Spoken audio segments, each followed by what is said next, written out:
Día 1393.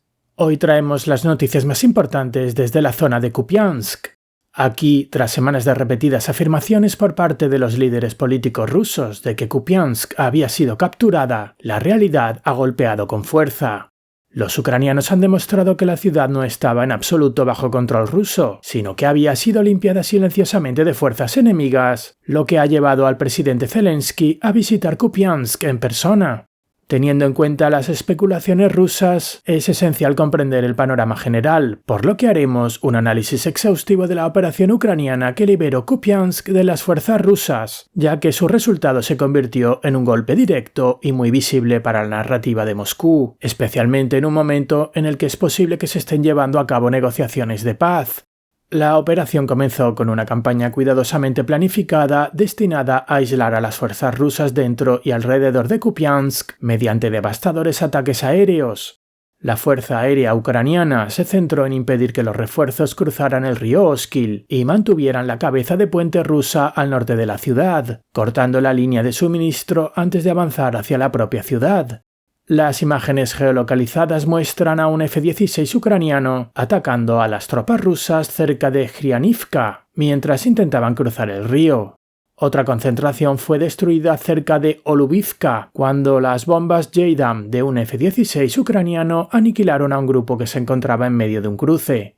Los aviones ucranianos continuaron atacando depósitos de municiones, agrupaciones de tropas y posiciones de operadores de drones, desmantelando progresivamente la capacidad de Rusia para apoyar sus unidades ya desplegadas en Kupiansk.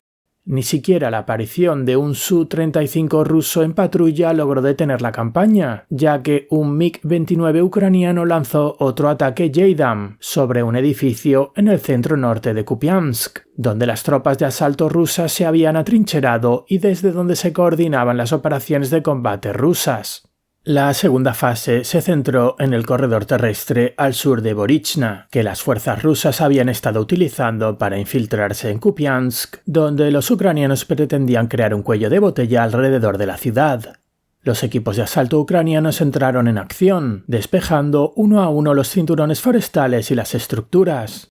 Las imágenes de combate geolocalizadas muestran cómo se elimina o captura a soldados rusos, lo que proporciona a los comandantes ucranianos valiosa información sobre los planes del enemigo y la disposición de las fuerzas restantes. Rusia intentó contrarrestar esto enviando refuerzos al otro lado del río, pero con extrema dificultad y a un alto coste. Uno de los mayores intentos terminó de forma desastrosa cuando un grupo de asalto ruso que utilizaba vehículos todoterreno y motocicletas fue detectado por drones ucranianos y destruido, lo que supuso la pérdida de 22 soldados y 14 vehículos en cuestión de minutos. Al darse cuenta de que el impulso estaba cambiando rápidamente a favor de Ucrania, Rusia intentó una respuesta más indirecta atacando la presa de Peshinihi para detener los movimientos ucranianos y sabotear el flujo logístico de sus contraataques. A pesar de ello, fueron los comandantes ucranianos los que convirtieron la geografía en una ventaja. Las inundaciones estacionales provocaron el desbordamiento del Oskil al norte de la ciudad, creando un terreno pantanoso que, combinado con la implacable presión terrestre, convirtió las posiciones rusas en embolsamientos aislados al borde del colapso. Esto significaba que, aunque la logística directa de Ucrania se vio interrumpida, podían rodearla, mientras que las posiciones rusas y las líneas de comunicación terrestres fueron arrasadas directamente, sin posibilidad de reparación. A medida que la situación se deterioraba, las fuerzas rusas se volvían cada vez más desesperadas.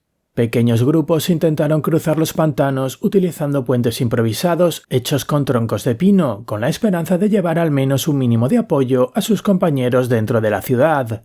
La vigilancia con drones ucranianos garantizó que estos esfuerzos fueran inútiles. Los puentes y las tropas que los utilizaban fueron destruidos casi de inmediato. Para limitar las repercusiones políticas, el mando ruso impuso un bloqueo informativo sobre la situación en Kupiansk, pero los hechos sobre el terreno no pudieron ocultarse. Las fuerzas ucranianas lograron cortar todas las rutas de suministro hacia el oeste de Kupiansk. Los intentos del flanco oriental de abrirse paso hacia Petropavlivka y liberar a las unidades rodeadas también fracasaron, ya que el mando ucraniano concentró allí con antelación a las formaciones capaces, lo que hizo que cada avance ruso fuera lento, costoso e ineficaz. Con el enemigo agotado, el plan ucraniano entró en la siguiente fase: despejar las afueras para impedir cualquier huida y estrechar el cerco alrededor de las fuerzas rusas que aún permanecían en el interior. Las unidades ucranianas liberaron rápidamente Radkivka y Kindrashivka, seguidas de operaciones en Moskalivka y las afueras noroeste de la propia Kupiansk. Los combates allí fueron intensos y prolongados, y las fuerzas rusas quedaron reducidas a enclaves dispersos. Los asaltos de infantería, apoyados por drones, hicieron retroceder al enemigo bloque a bloque, obligándolo a retirarse hacia el centro.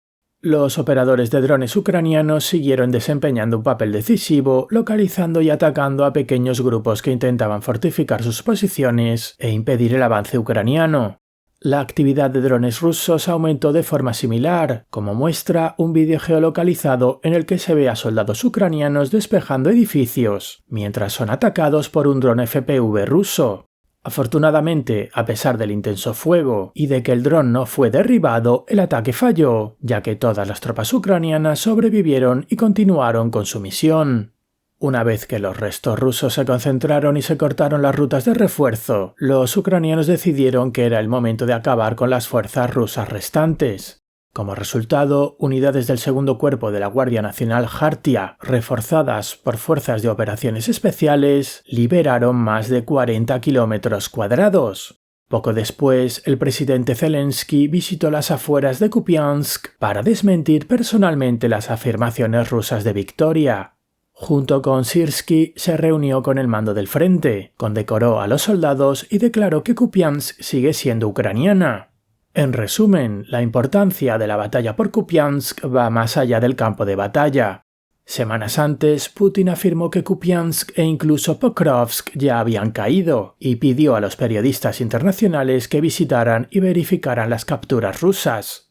Zelensky respondió a este farol yendo él mismo a Kupiansk, a solo 500 metros de donde los rusos afirmaban tener el control total, demostrando que la ciudad sigue bajo la bandera ucraniana.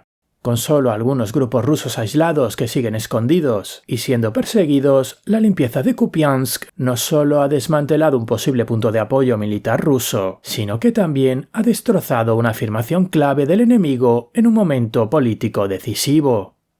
Si deseas explorar otros acontecimientos clave de la actualidad que no hemos podido cubrir en este vídeo, no dejes de visitar nuestro mapa interactivo de noticias. El mapa base es totalmente gratuito, por lo que incluso con una suscripción gratuita podrás seguir las últimas novedades del frente a diario y ver un avance de las últimas noticias y las imágenes de los combates. Y lo que es más importante, el mapa permite ver exactamente dónde se están desarrollando los acontecimientos más significativos, lo que ofrece una visión completa de la situación mundial en solo 5 minutos al día. El enlace a nuestro mapa interactivo se encuentra en la descripción.